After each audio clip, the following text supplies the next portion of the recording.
Uniform civil code पर कितने चार शादी कर यूसीसी पर आपका स्टैंड क्या है? आने दीजिए ना ड्राफ्ट, उसका सामने आने दीजिए क्या तैयार हो रहा है। मेरा एक सवाल ले लीजिए, राजनीतिक सवाल है संजय। लेकिन ये जो कहा जाता है ना कि भाई एक अभी हिंदू राष्ट्र की बहस चलाई जाए, आप सोचिए कि इनके ही साथ जो नेता है उस समय उनके क्या बयान थे रामविलास पासवान जी के, वो मैं लेके आया हूं, आप कहेंगे तो मैं पढ़ दूंगा कि अगर ये परंपरा चल गई, कल को कोई कहेगा हमें सिख राष्ट्र चाहिए, कोई कहेगा हमें तमिल राष्ट्र चाहिए, कोई कहेगा तेलंगाना राष्ट्र चाहिए, कोई कहेगा नागा राष्ट्र चाहिए।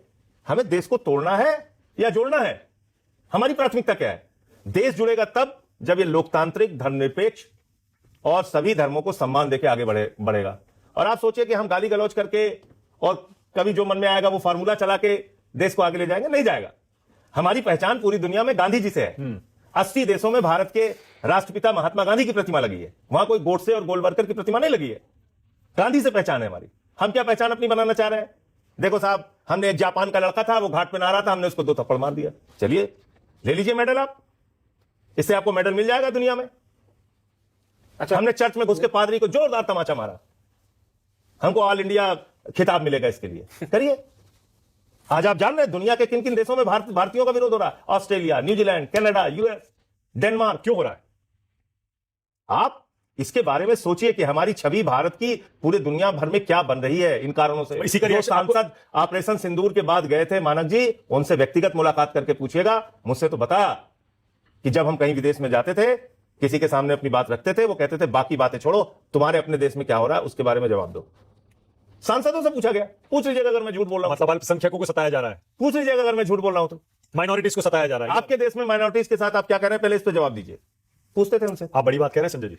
आप कह रहे हैं कि हिंदुस्तान में जो हो रहा है इसी की वजह से दुनिया भर में हिंदुस्तानियों मैं सांसद होने के नाते अपने सांसद मित्रों की पीड़ा बता रहा हूं, जो उन्होंने बाहर जाके झेली और बर्दाश्त की। संजय जी, और अपने कार्यक्रम में बुला लीजिए। संजय जी, आपके किसी भी सांसद मित्र ने ये बात ऑफ द रिकॉर्ड भी कभी किसी मीडिया से बात नहीं की, जो बात आप कर रहे हैं। आपको नहीं की होगी तो मैं मिलवा दूंगा आपको। नहीं, निश्चित तौर पे, क्योंकि अगर ये इतना गंभीर मामला, और अभी मैं भी बाहर से होकर आ रहा हूँ, यूरोप घूम के आ रहा हूँ, मुझे कम से कम भारत को लेकर इस तरीके की छवि कहीं दिखाई नहीं। मैं आपको बात हो रही है। ये हमारी आपकी इस कार्यक्रम में बात तय हो गई कि मैं उन सांसदों से मिलूंगा जिनसे ये सवाल पूछे, क्योंकि ये बहुत गंभीर आरोप है। मैं आपको ऑफ द रिकॉर्ड, हो सकता है कैमरे पे आके नहीं बोलेंगे वो, लेकिन मैं आपने कहा ना ऑफ द रिकॉर्ड भी आपको नहीं बोला। कभी किसी ने कोई बात। मैं आपसे इस चैनल के कार्यक्रम में वादा कर रहा हूं कि आपको ऑफ द रिकॉर्ड मैं उन सांसदों से मुलाकात करके कहलवा दूंगा।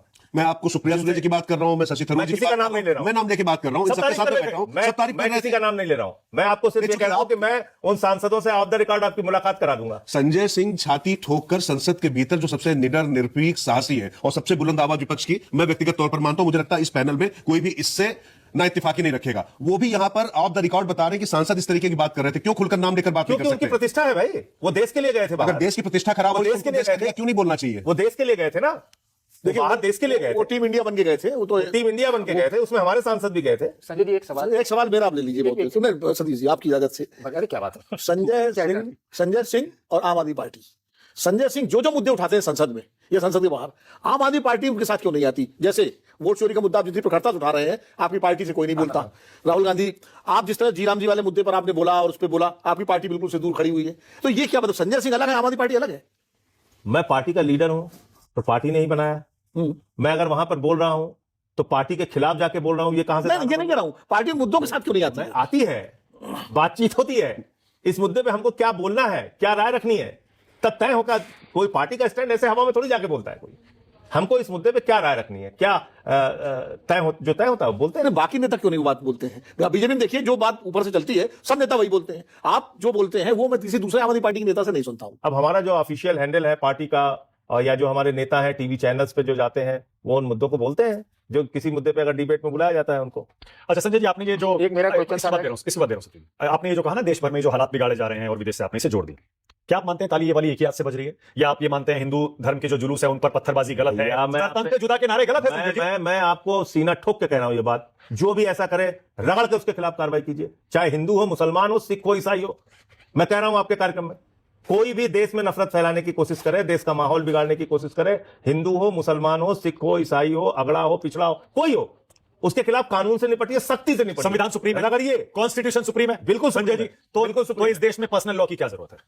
अरे एक धर्म के लिए या एक दो धर्म, वही संविधान तो पर्सनल लॉ की क्या जरूरत? वही संविधान आपको गारंटी दे रहा है ना, धार्मिक सुरक्षा की गारंटी वही संविधान ही तो दे रहा है, तो इसलिए पर्सनल लॉ। लेकिन सुप्रीम कोर्ट का ऑर्डर भी तो है। जिन लोगों ने संविधान बनाया उन्होंने भी कहा धीरे धीरे हमें यूनिफॉर्म सिविल कोड की तरफ बढ़ना चाहिए। तो जब धीरे धीरे उस पर राय बन जाएगी देश भर में तो बढ़ जाएंगे। आपकी राय का है? जब पहले राय तो आए सबकी। एक सवाल पूछना चाहते हैं आप। एक सवाल सतीश जी पूछिए। देखिए जो आपने कहा ना, उसी संविधान में लिखा हुआ है हर धर्म के व्यक्ति को अपनी धार्मिक मान्यताओं के हिसाब से अपनी उपासना पद्धति, पूजा अर्चना, इबादत करने धार्मिक रीति रिवाज की इजाजत होगी। उसी संविधान में लिखा हुआ है कि वो अपनी धार्मिक संपत्तियों का प्रबंधन स्वयं से अपनी धार्मिक मान्यताओं के हिसाब से कर सकेंगे। वो हो रहा है, तो संविधान से अलग कहां हो गया? ठीक है सतीश। मैं एक सवाल मेरा भी है, बोले कि